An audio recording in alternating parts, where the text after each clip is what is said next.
Beneath the ruins of war, where smoke and silence swallowed entire cities, there exist fragments too unsettling to be spoken aloud.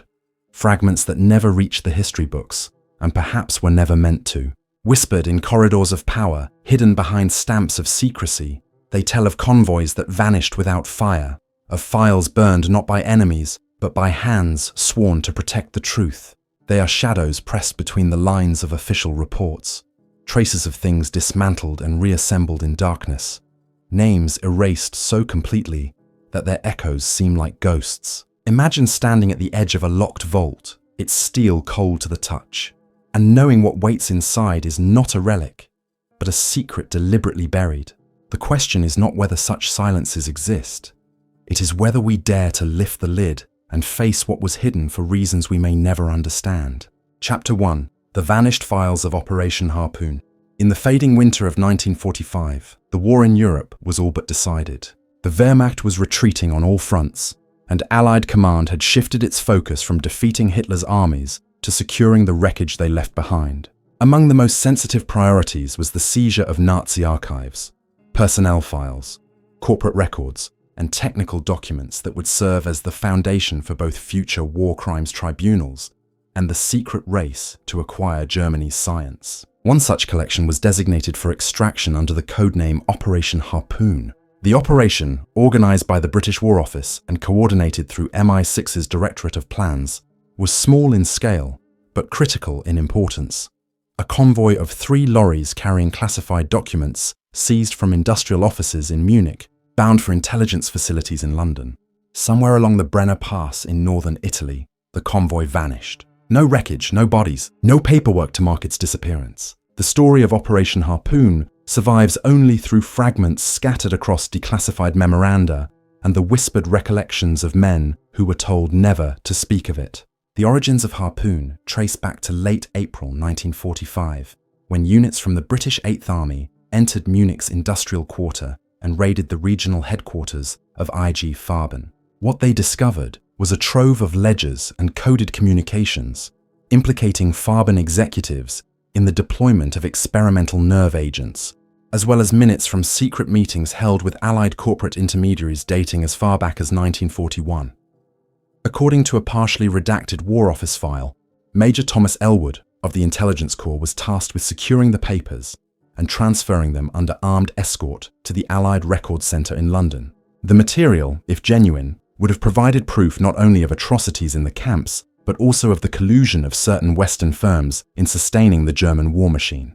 On May 2, 1945, Elwood's convoy departed Innsbruck with an escort of 12 soldiers drawn from the 2nd Battalion Rifle Brigade.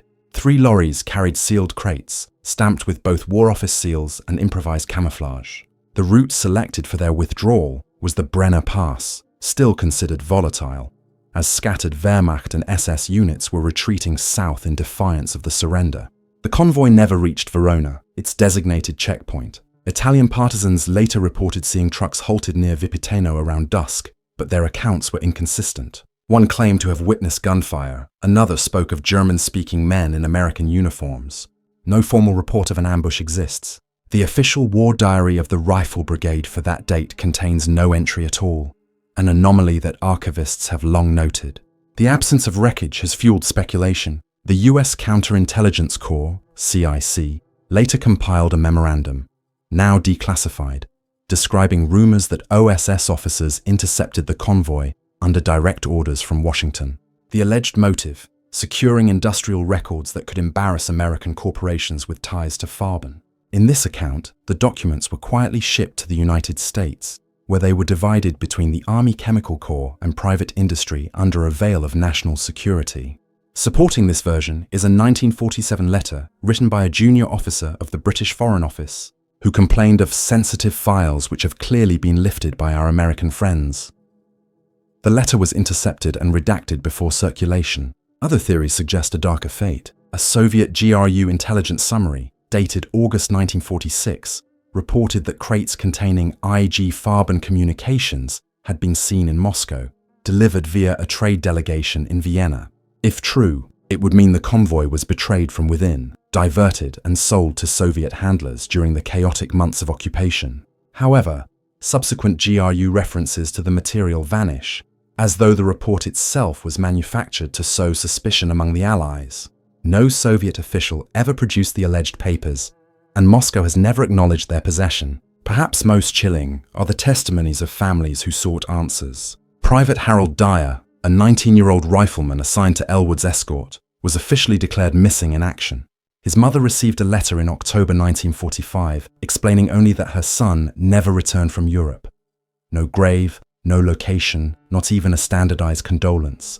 In 1953, she wrote to the Ministry of Defense requesting clarification, only to be informed that her son's records were sealed for reasons of national security. She died without answers, her correspondence buried in archives until its release under the 30-year rule. Cases like hers are repeated across the 12 names tied to Harpoon. No official graves, no confirmed deaths, only silence. Operation Harpoon's absence from British archives is itself evidence of deliberate suppression. The code name does not appear in the War Office's Index of Operations. It surfaces only once in an internal MI6 briefing sheet dated 1961, referring obliquely to lost files during Harpoon extraction. The note is underlined, followed by the words "omit" in external disclosures. From then onward, the name disappears again. Even scholars with access to classified repositories note the gap, as though a vacuum has been carved into the historical record. Why suppress Harpoon? The most plausible explanation lies in the files themselves. If Farben's records contained irrefutable proof of collusion between Nazi industry and Allied corporations, exposing them in 1945 could have destabilized fragile post-war reconstruction efforts. British and American governments were already competing to absorb German scientists under Operation Paperclip and its British equivalent, Operation Surgeon. A public scandal implicating Allied companies in supplying materials or knowledge to the Reich would have jeopardized not only trials at Nuremberg, but also the political legitimacy of the victors. The choice, then, may have been silence, the destruction of men, vehicles, and files to prevent truths too dangerous to surface. A final fragment emerges from the private diary of Lieutenant Edward Latham, discovered among his personal papers after his death in 1979. Latham, assigned to field security near Verona, recorded an entry dated May 3, 1945. Word from Innsbruck, convoy Harpoon overdue. Men whisper it was swallowed whole. Command orders no inquiry. Told to burn yesterday's communique. The entry, though brief, matches the known timeline. It is also the last surviving reference to Harpoon by an officer in theatre. Today, the official record contains no trace of Operation Harpoon. Its men remain unaccounted for, their families never given answers. The files they carried, whether hidden in an American vault, destroyed in Soviet hands, or buried beneath alpine snow, are lost to history. What remains is the echo of a disappearance that authorities preferred to erase rather than explain. For those who look closely, the silence around Harpoon is not accidental. It is constructed, a deliberate omission carved into the archives of war, and in that silence lies perhaps the most unsettling truth of all. Some histories are not forgotten by chance, but buried by design. Chapter 2. The Ghost Convoy of Königsberg. By January 1945, East Prussia was collapsing under the advance of the Red Army. The once proud city of Königsberg, fortress capital of the region, had become a death trap. Amid the chaos, a heavily guarded German train departed the city's freight yard under the designation Sonderzug 77B. Official manifest listed it as a refugee transport carrying wounded, soldiers and civilians fleeing Soviet bombardment. Yet intercepts from British codebreakers at Bletchley Park painted a different picture. Ultra-decrypts referred to the train as strategic cargo, citing shipments removed from the Königsberg Technische Hochschule and nearby research institutes. The wording was vague, but consistent with high-value transfers previously observed in the Reich's final months. Experimental technology, prototypes and documents the Germans sought to keep from falling into Soviet hands. Hours later, somewhere near Marienburg, the convoy disappeared without trace. No wreckage was found, no official report of bombardment filed, no survivors ever identified. In the fog of collapsing fronts, Sonderzug 77B became one of the war's most enduring vanishing points. The story begins months earlier in the summer of 1944, when Soviet advances on the Eastern Front pushed German command to safeguard sensitive projects. Among them was Project Schwalbe, an experimental jet propulsion program run through the Königsberg Polytechnic. Surviving blueprints suggest Schwalbe was a hybrid initiative, attempting to integrate rocket-assisted takeoff units with modified Heinkel designs. Allied intelligence was aware of Schwalbe only through fragments recovered in bombing raids on Berlin. But by late 1944, the project was rumoured to have shifted east, out of reach of British bombers. Testimony from captured Luftwaffe engineers later confirmed that technical drawings, prototypes, and laboratory notes were stockpiled in Königsberg for evacuation should the Soviets approach. By January 1945, that evacuation was no longer optional.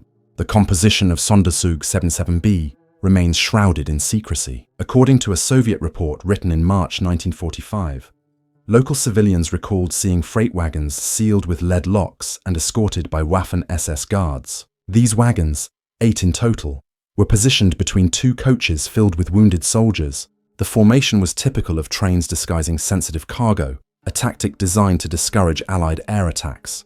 The convoy's last confirmed departure was logged by Reichsbahn staff at Königsberg Hauptbahnhof on January 21st. From there, the line westward ran toward Elbing and Marienburg before converging with routes leading either south into Silesia or north toward Danzig. Beyond this, the trail vanishes. British intelligence first became aware of the missing train in February 1945, when decrypts flagged unusual radio silence concerning Königsberg's evacuation convoys. A note from Hut 6 at Bletchley, dated February 11th, referred to convoy designation 77B not accounted for, possible Soviet seizure. However, when cross-referenced against Soviet field reports, no mention of such a seizure existed. Red Army communique describing the fall of Marienburg on February 26th contained no reference to a German train destroyed or captured in the vicinity. This absence is suspicious in itself, as Soviet propaganda often highlighted the capture of Nazi secret transports to boost morale. For Moscow to remain silent suggests either the train escaped their grasp or its contents were too sensitive to publicize. After the war, rumors proliferated. One of the most persistent claimed that the cargo of Sonderzug 77B was smuggled through Silesia and loaded onto U-boats departing from Gottenhafen. According to this theory, the train never vanished, but was deliberately diverted, its contents spirited out of Europe to Argentina. Supporters point to post-war testimonies from Kriegsmarine officers involved in submarine evacuations, some of whom admitted under interrogation that scientific cargo had been transferred under orders from Admiral Karl Dönitz. However, no surviving Kriegsmarine records explicitly reference 77B, and the testimony itself is clouded by coerced conditions of captivity. Another explanation emerged during the Cold War, when both the CIA and KGB conducted their own investigations into the lost convoy. A declassified CIA field report from 1952 cites an unnamed informant in Warsaw who claimed to have seen American OSS officers present at the Marienburg rail yards in early 1945. According to his account, the Americans had intercepted the train with cooperation from German intermediaries, seizing the cargo before Soviet arrival. The OSS, which was already active in occupied Europe, would have had motive, denying advanced technology to Moscow while securing it for post-war programs. Yet, once again, documentary evidence is absent. No OSS mission logs reference Königsberg or Marienburg in January 1945. The allegation remains circumstantial but tantalizing. The Soviet narrative, by contrast, shifted over time. In 1946, GRU archives noted possession of documents related to propulsion research. Königsberg. Yet no such documents surfaced during the Soviet jet programs of the 1950s, which relied heavily on captured German engineers brought east after the war. If the GRU did acquire Schwalbe materials, they seem to have been of limited use. Some historians suspect the reference was a disinformation tactic, aimed at convincing Western agencies that Moscow had secured a technological advantage. Survivors' accounts add further ambiguity. In 1963, a Polish farmer living near Malbork, the German Marienburg, claimed to have seen a train halted on the night of January 22nd, guarded by men in black uniforms speaking German. He insisted the wagons were later emptied by men wearing foreign uniforms resembling Americans. His testimony was dismissed at the time as unreliable, yet decades later, when compared to OSS rumors, it appears less far-fetched. The man died in 1971, never altering his account despite political pressure. What is most disturbing is the silence of official records. The Reichsbahn maintained meticulous logs of train movements, even during the war's final months. Yet the entry for Sonderzug 77B ceases after Königsberg. No cancellations, no reroutes, no notation of destruction. For bureaucrats conditioned to record every wagon, this absence is glaring. It suggests deliberate erasure. Someone with authority ensured the convoy's fate was struck from the books. Why erase it? The simplest answer is also the most unsettling. The train carried something the Allies did not want remembered. If the cargo indeed included Schwalbe prototypes, radar research, or chemical documents, it could implicate not just German scientists, but also Allied corporations entangled in pre-war exchanges. Like Operation Harpoon, Sonderzug 77B may represent a moment where the victors chose silence over truth, burying uncomfortable evidence beneath decades of classified stamps. The story lingers in fragments, a dispatch from Bletchley noting silence, a Soviet report hinting at strategic cargo, testimonies of uniforms glimpsed in the dark. None provide closure. Instead, they point toward a pattern repeated across the ruins of the Reich, the systematic disappearance of files, technology, and men whose existence could not be reconciled with the post-war order. Sonderzug 77B was not an isolated anomaly. It was part of a broader shadow war fought not with tanks or planes, but with documents, prototypes, and the erasure of inconvenient truths. Nearly 80 years later, the fate of Sonderzug 77B remains unresolved. No wreckage has been uncovered on the Marienburg line. No archive has yielded its manifests. Its cargo, if it survived, is buried in the vaults of a superpower, or lies at the bottom of the Baltic, sealed in steel that may never resurface. What remains is absence, a silence that resists explanation. In that silence, the ghost convoy endures, a phantom of war whose vanishing still unsettles the pages of history. Chapter 3. Shadow War in the Norwegian Fjords. In the official narrative of the war in Norway, the story of Rjukan is remembered for one thing: the heavy water sabotage operations that crippled Germany's nuclear ambitions. Yet beneath that legend lies a darker and less told story. Recently uncovered OSS field notes point to a classified mission, codenamed Project Echo, carried out in late 1944. Unlike the celebrated raids against Norsk Hydro's hydroelectric plants, Echo was not aimed at denying the Reich heavy water. Its target was something far more obscure: steel containers being quietly moved from hidden depots in the Hardanger Plateau to the fjord harbours, destined for German U-boat pens. What those containers carried remains disputed. Some claim advanced acoustic torpedo guidance systems. Others say early sonar countermeasures. What is certain is that small Allied sabotage teams were inserted to intercept them, and that at least one such team never returned. Official rolls of British SOE agents operating in Norway make no mention of Project Echo. Yet Norwegian declassified files show that Echo's missions were real. And more disturbingly, they were erased from history with deliberate precision.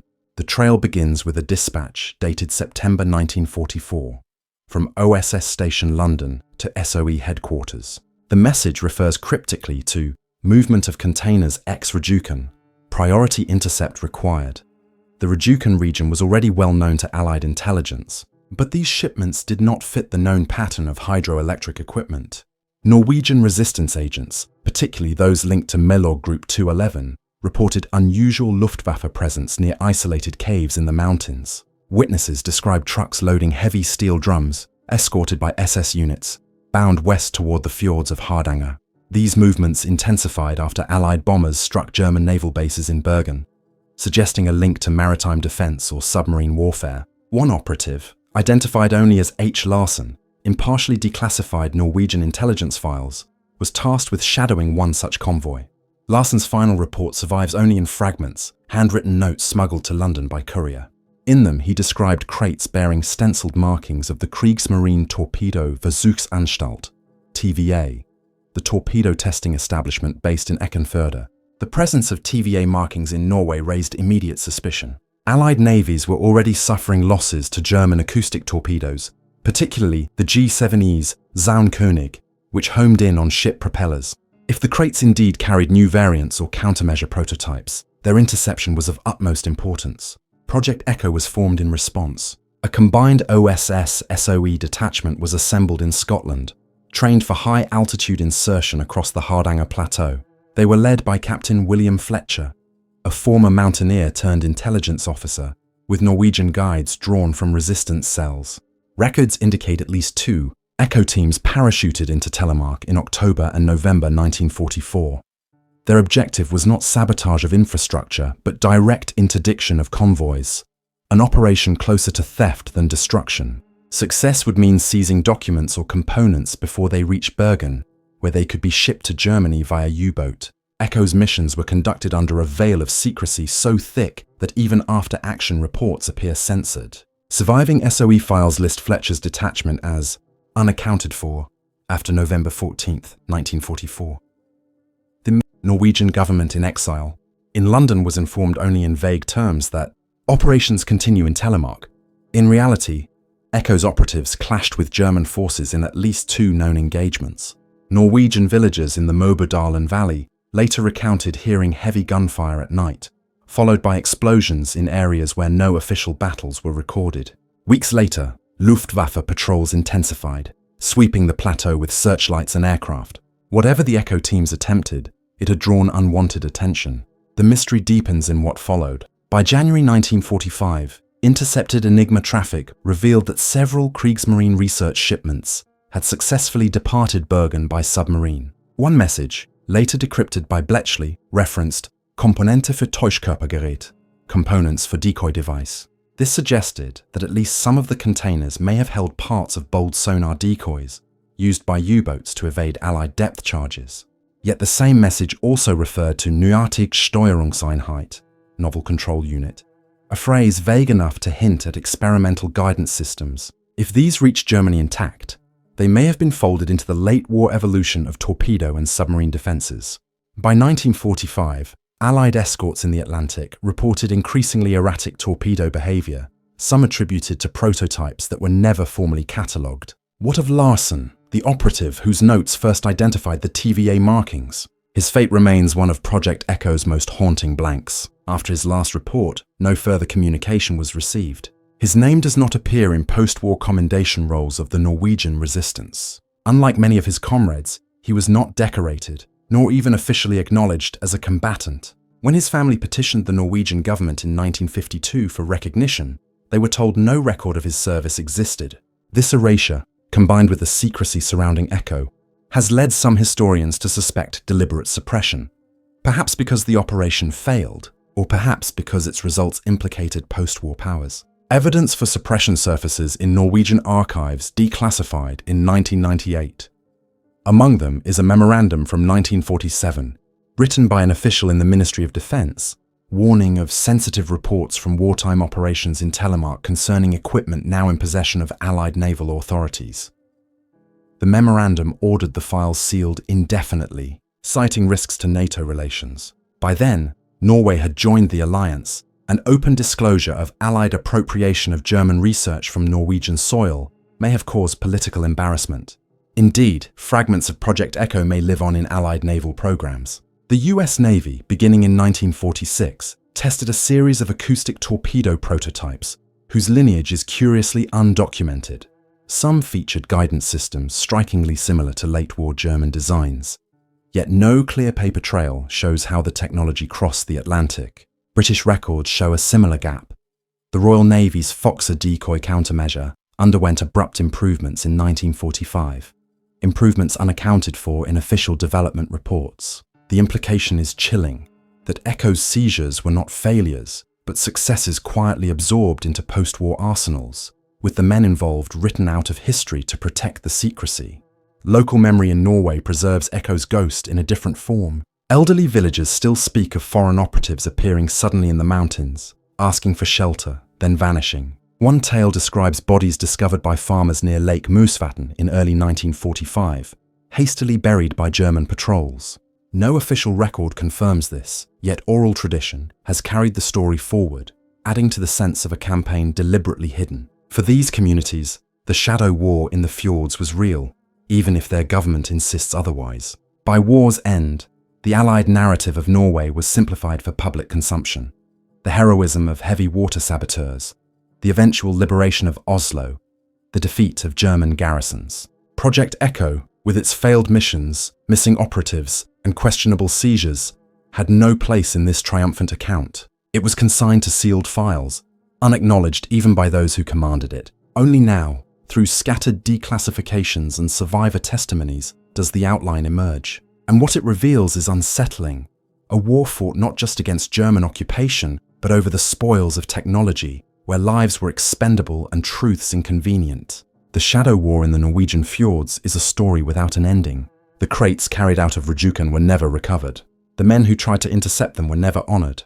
The technology they may have secured resurfaced in post-war navies, stripped of context. What remains is a void, carefully constructed, where an entire operation once stood. In that void lies the uncomfortable reminder that some wars do not end with victory, but with silence. And silence in its own way can be the most enduring weapon of all. Chapter 4. Operation Iceworm's Forgotten Predecessor. The public story of secret bases under Greenland's ice begins in the Cold War, with the American Army's Project Iceworm in the late 1950s. The narrative describes an ambitious but doomed plan to build nuclear missile sites beneath the ice cap, later exposed when structural collapse rendered the tunnels useless. Yet buried in the archives of the Luftwaffe's engineering division is evidence that the concept was not an American invention at all. Fragmentary notes captured in Bavaria in 1945 refer to a German initiative codenamed Unternehmen Kristall, or Operation Crystal, an obscure effort dating back to 1942. These notes, combined with scattered testimonies and suppressed Army Corps of Engineers memoranda, suggest that Germany experimented with subglacial installations in Greenland long before the Cold War began, installations that may have been discovered and quietly repurposed by US engineers 2 decades later. The first clue comes from a document seized at the Luftwaffe Research Center in Oberpfaffenhofen in May 1945. Among ordinary flight test reports lay a sheaf of engineering, diagrams describing Glasbauwerke Kristall, crystal structures designed for extreme low-temperature environments. The diagrams depicted reinforced concrete vaults, insulated with layered cork and steel, buried beneath compacted snow.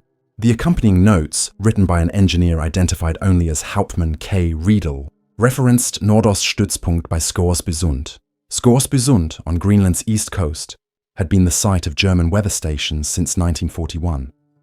While the Allies knew of these stations and raided several, no record exists of subglacial construction there. The Riedel papers, however, suggest otherwise.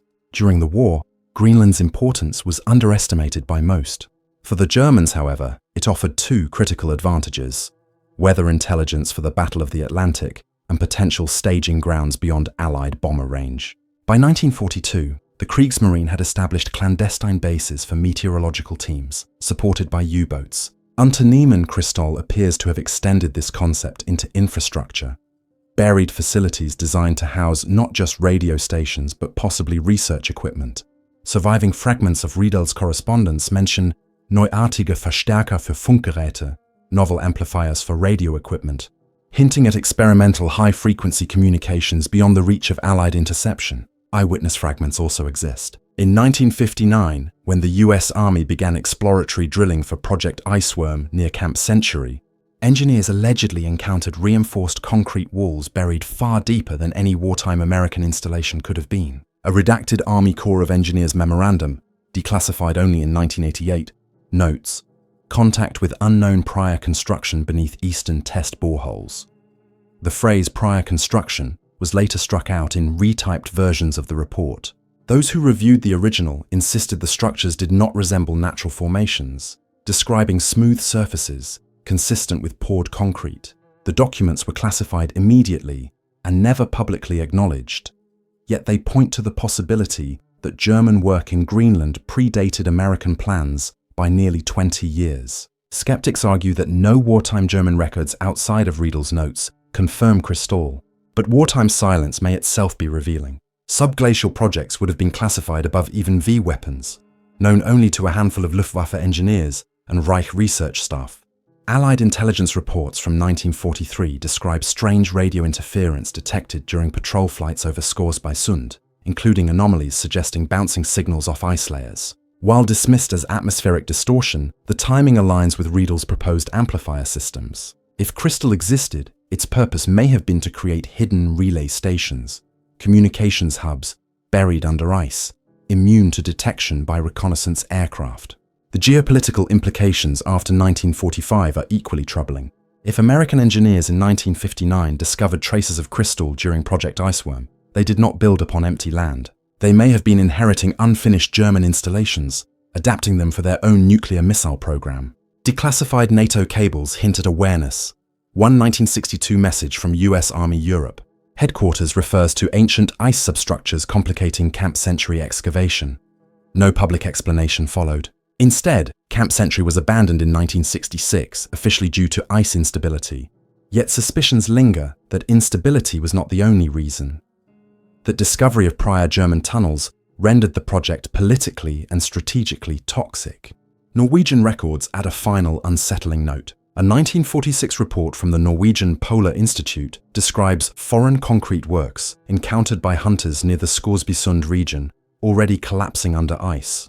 The hunters described tunnels sealed by snow, containing rusted metal fragments with German stenciling.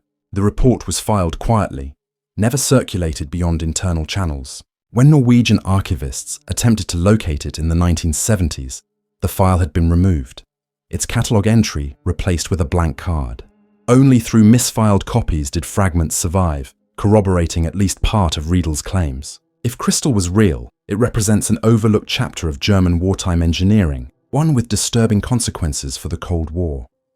The Americans may not have conceived Project Iceworm as a wholly original idea, but rather as a continuation of an abandoned German blueprint. The absence of crystal in official histories is no accident. It threatens both Allied victory narratives and the mythology of Cold War innovation. Acknowledging that Nazi engineers built sub-glacial structures in Greenland before the Americans undermines the clean line of technological progress the West claims for itself. In truth, the story remains unresolved. The Riedel papers survive only in fragments, scattered across captured archives in Washington and London. Army Corps memoranda that could confirm discovery of pre-existing structures remain heavily redacted. Norwegian eyewitness accounts have been buried under bureaucratic silence. What emerges is a pattern of deliberate omission, repeated across decades. Crystal may have been small in scale, perhaps never fully operational, but its legacy ripples forward into the Cold War and beyond. Somewhere beneath Greenland's ice, concrete walls older than Project Iceworm may still stand. Silent witnesses to a forgotten chapter of the war that no nation wishes to claim. The forgotten predecessor to Iceworm is not just a footnote. It is a reminder that the war's most secret endeavors did not end in 1945. They were inherited, repurposed, and concealed beneath layers of ice and bureaucracy alike. What was buried in Greenland was not only steel and concrete, but the uncomfortable truth that victory often means absorbing the shadows of the enemy, then erasing the evidence that those shadows ever existed. Chapter 5. The Erased Trials of Unit 74.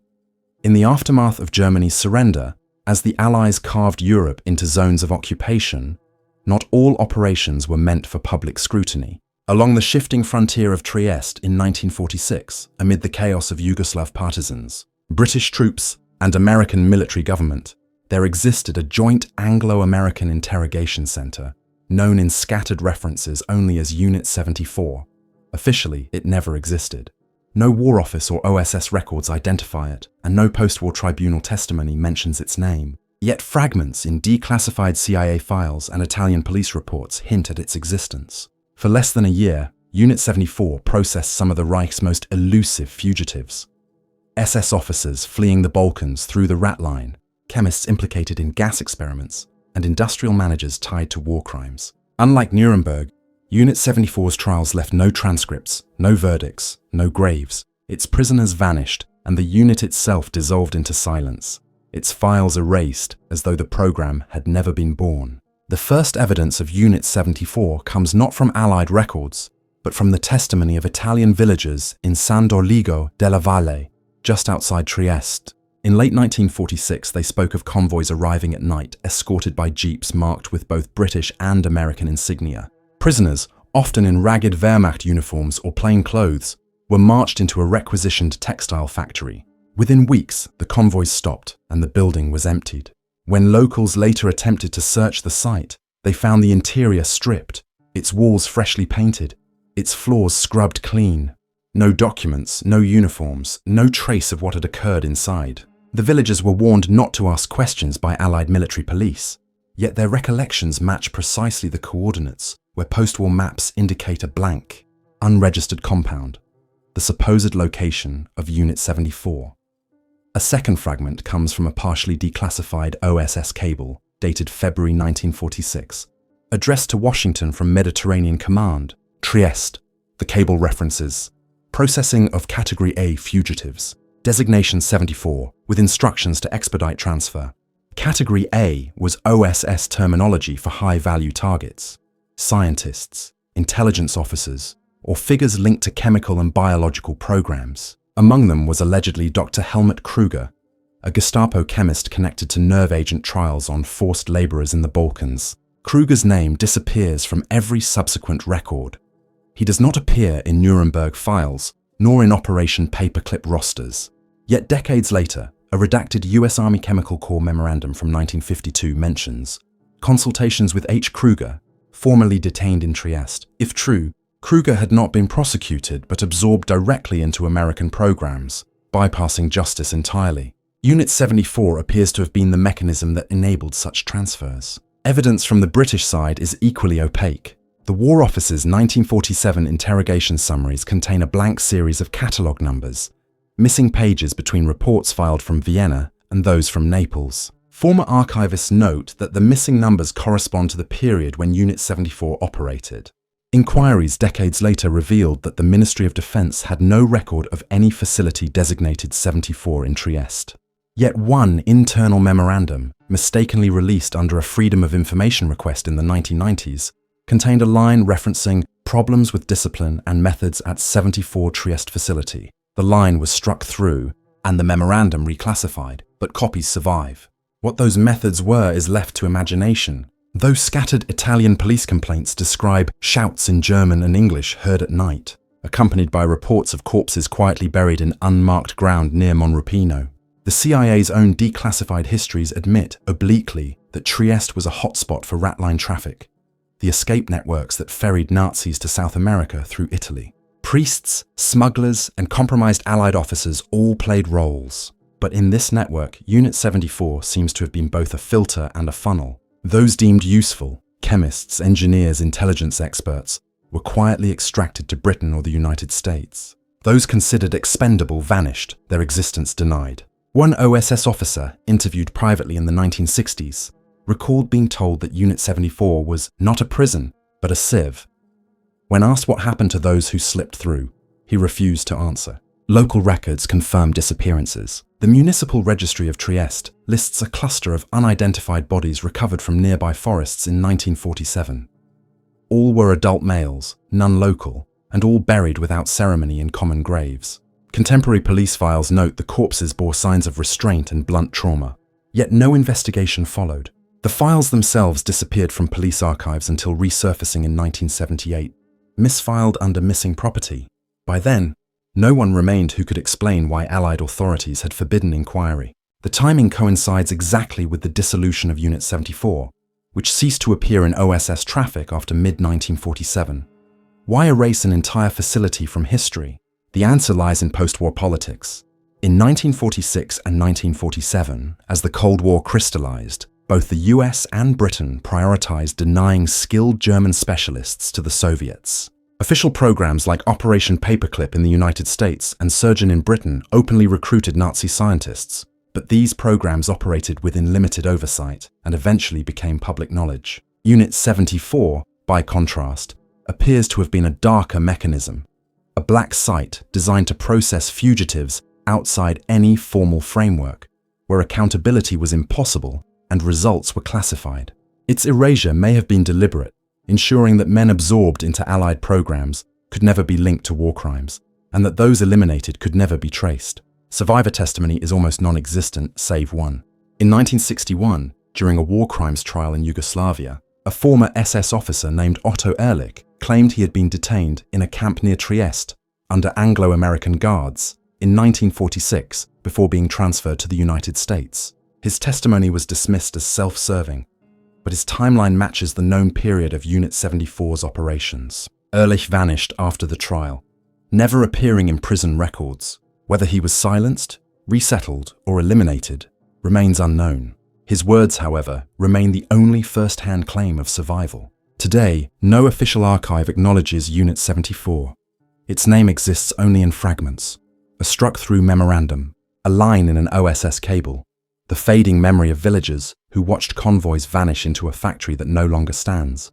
Yet the pattern is unmistakable. The Allies created a site in Trieste to process fugitives whose existence threatened both justice and politics. They erased its files, buried its victims, and integrated its survivors into programs whose legacies still shape military research today. In this silence lies perhaps the most troubling truth, that the line between justice and expedience was crossed not only by the defeated, but also by the victors. The erased trials of Unit 74 remain absent from textbooks and tribunals, yet their shadow lingers, in redacted pages, in unmarked graves, and in technologies advanced by men who should have stood in the dock at Nuremberg. The war did not end in May 1945. In Trieste, behind the guarded walls of Unit 74, it continued in secret, fought not for victory, but for control of knowledge. What was buried there was not only men and files, but the very idea that justice could be universal. In the silence around Unit 74, history itself was put on trial, and quietly condemned to disappear. The silence that follows these stories is more telling than words ever could be, a silence heavy enough to smother memory, built not by accident, but by design. Like concrete poured over evidence too dangerous to surface, it lingers in the absence of names, in records struck from the ledger, in corridors where no footsteps are heard because the past has been sealed away. Yet silence is never perfect. It leaks through cracks, a redacted line, a rumor from the lips of someone who was told to forget, a buried fragment of steel where no construction should be. What we inherit are not complete truths, but broken pieces, each pointing to something far larger, darker, and more elusive than any archive can admit. And still, the shadows persist, waiting for anyone willing to walk into them and listen to what history refused to say aloud.